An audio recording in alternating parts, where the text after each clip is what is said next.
কি কইয়াম আমনগর কাছে দুঃখের কথা। রাতের বেলা ও চাটখিল বাজারে মেইন রোডের এক পাশ থেকে বাজারের অংশটা আরেক পাশ যাইতে এই রাত্রে 9:30 বাজেও যদি জ্যামে পড়তে হয়, তাহলে এই দুঃখের কথাটা আমি কার কাছে কইম কন? যে দিনের বেলা তো জ্যাম থাকেই, রাতের বেলাও এরকম জ্যাম। কি পরিমাণ গাড়ি চাটখিলে এখন বাড়ছে যে এই রাস্তা এখন আর চাটখিলবাসীর জন্য অনুপযোগী হয়ে গেছে।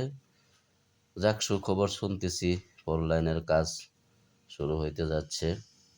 তবে আমার একটা ভয়ও লাগে, 4 লাইনের কথা শোনার পরে গাড়ি যারা কিনে না এখনো, ওরা কি আবার কিনা শুরু করে দেয় কিনা, আবারও এমন হয়ে যায় কিনা, এটাও একটা আমার কিন্তু ভয় লাগতেছে। যেভাবে মানুষের টাকা পয়সা হইছে, সিএনজি কিনিয়ে লাইতেছে, অটো কিনিয়ে লাইতেছে, জননী বাস কিনিয়ে লাইতেছে। মানুষের টাকা পয়সা হোক, এটা আমি চাই, তবে একটা লিমিট থাকার দরকার। কি পরিমাণ রোডে ঘাড়ে গাড়ি হয়ে গেছে, মনে হয় টাকা থাকলেই একটা কিছু মানুষে করে ফেলতেছে, একটা গাড়ি কিনিয়ে ফেলতেছে, একটা সিএনজি কিনে ফেলতেছে, একটা অটো কিনিয়ে লাইতেছে।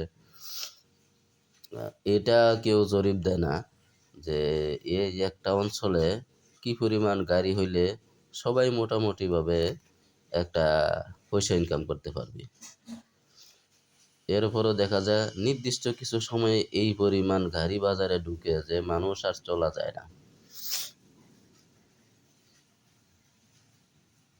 এই জন্য প্রত্যেকটা জিনিসের একটা লিমিট থাকা দরকার, যে এই পরিমাণ এরিয়াতে কি পরিমাণ গাড়ি হইলে মানুষের মোটামুটি যথেষ্ট হয়ে যাবে। যেহেতু আমাদের এখানে কোনো কিছুই শৃঙ্খলা না থাকার কারণে এগুলা হয়। না হইলে আপনি রাতের এত রাত হয়ে গেছে, শীতকালের রাত 9:30, এটা অনেক রাত। এরপর ওই জ্যামে পড়তে হয়।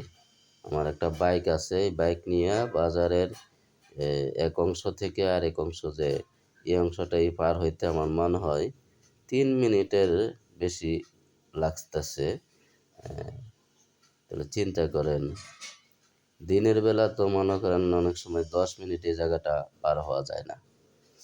তাহলে যারা বাইক চালা, এই বাইকটা তো স্টার্টে থাকে, তেল খরচ হইতেছে, এই চলতেছে।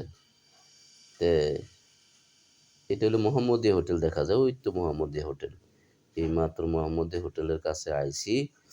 এরপরে ডাইন পাশে দেখা যাইতেছে আলিয়া মাদ্রাসা রুট। এখন পর্যন্ত আইছি, এখন একটু শান্তি লাগতেছে। ধন্যবাদ সকল।